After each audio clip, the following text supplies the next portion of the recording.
Hello mga kaiklabu! Tara, gawa tayong napakasarap na dessert.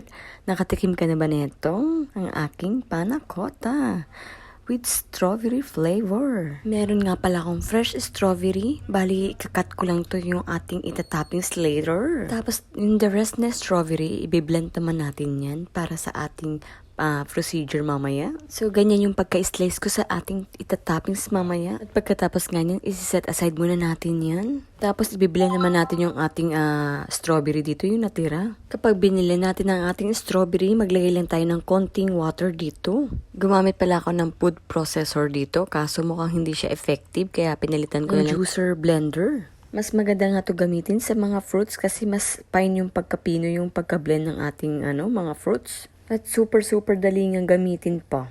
Bali, nag-add ako ng mga 2 tablespoon na water dyan, kaya medyo mas maganda yung pagka-blend ng ating fruits dyan. Set aside muna natin to. Para sa ating mixture, meron tayong agar powder, vanilla, water. So, pagsasamahin lang natin to. Lalagay din tayo dito ng sugar.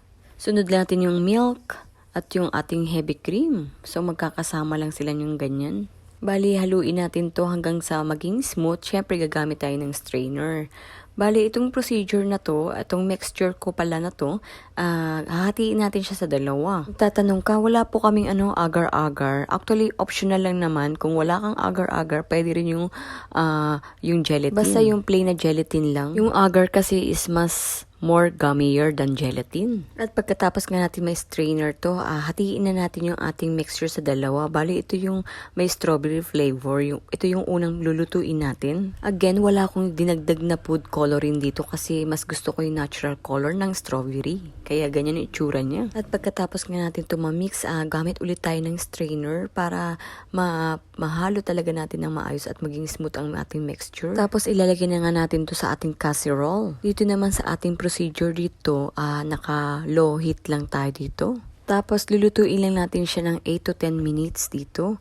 Bali, dito sa procedure na to, dapat continue lang yung paghalo para hindi siya masunog yung ating mixture. Kaya nga dapat nasa mababang apoy lang tayo dito na level kasi nga iniiwasan natin kapag malakas kasi yung apoy, may tendency baka masunog yung gilid ng ating mixture and then magkakaroon siya ng buo-buo.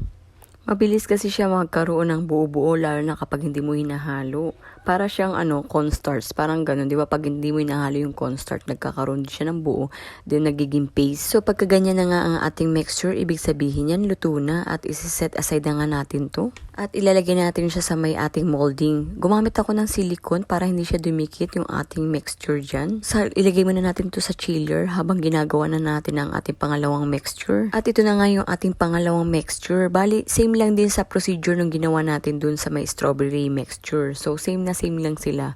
Ganon din yung procedure niya. 8 to 10 minutes lang din natin siya pakukuluan. Bali pala sa paggawa ng panna cotta, actually, optional lang naman yung may flavor. Pwede rin naman yung ganito plain lang. Ako kasi nilagyan ko ng strawberry flavor.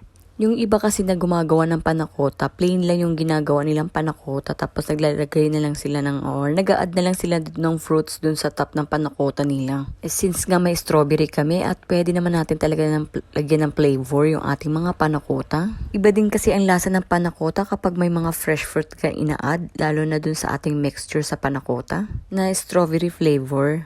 Then after 10 minutes nga, ito na nga luto ng ating second batch na mixture. At pagkatapos nga ng procedure natin na to, ilalagay natin siya sa chiller mga 5 hours para naman set na yung ating panna cotta. Then after 5 hours, ito na nga, tinatanggal ko na nga sa silicone yung ating panna cotta dyan. At para nga, tignan na nga natin, confirm na nga at iyan na nga.